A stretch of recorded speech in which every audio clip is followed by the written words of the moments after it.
And there are some states that allow third-party entities to collect ballots, and it's called ballot harvesting.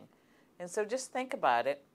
A third-party entity can go to a nursing home, or they could go to any kind of institution or door to door.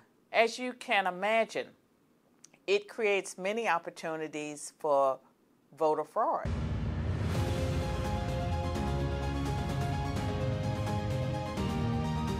We have elections coming up in the fall, so I know all of you are getting registered, some of you are volunteering, and so we're thinking about our future. And what's at stake in the midterm elections is the control of the Congress, the House and the Senate. One of the issues that has been debated over the last few years is called ballot harvesting. The word harvesting is very interesting. Like if you grew up on a farm and you planted crops, you go out, you have to harvest those crops. But think about ballots. These are people's votes. And there are some states that allow third-party entities to collect ballots. And it's called ballot harvesting. And so just think about it. A third-party entity can go to a nursing home, or they could go to any kind of institution or door to door. In fact, I have relatives that live in a housing project in Virginia. And during the 2020 election, some of them had people that knocked on their doors with absentee ballots and urged them to fill out those ballots because they were going to carry them to be counted. People that never voted before, never even requested a ballot, was suddenly given a ballot by a third-party ballot harvester. As you can imagine, it creates many opportunities for voter fraud. Not on the part of the voter, election fraud. So let me make a distinction with election fraud. That's different than an individual voter that decides to vote 2 or 3 times.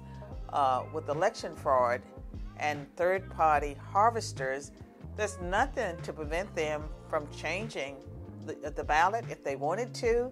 Or maybe, okay, I'm a ballot harvester and let's say I'm a Republican ballot harvester and I've collected all of these ballots. Well, I might take a little peek at those ballots, and maybe I don't want to carry in the ones that came from Democrats.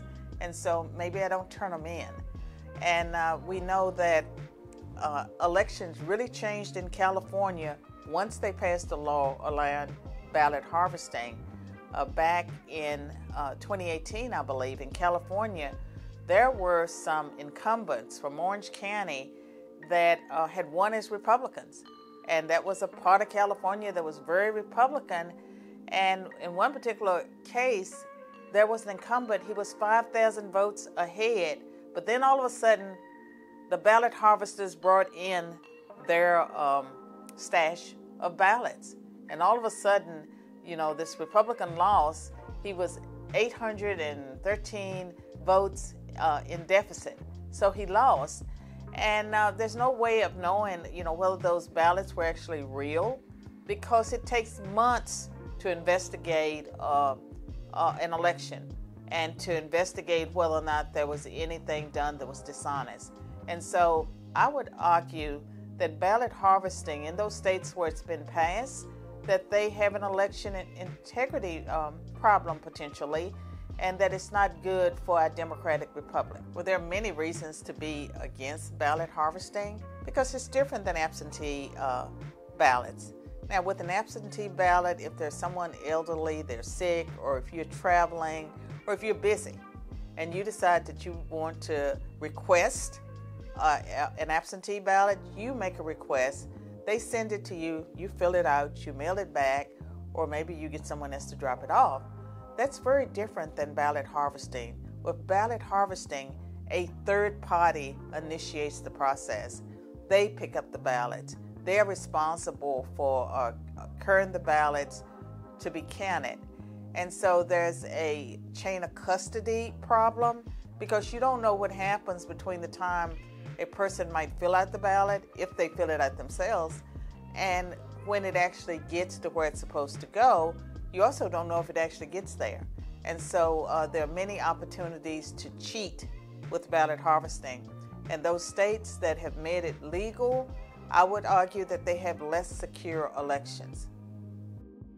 Have a question you'd like answered? Drop it in the comments section for a chance to be featured on Against All Odds.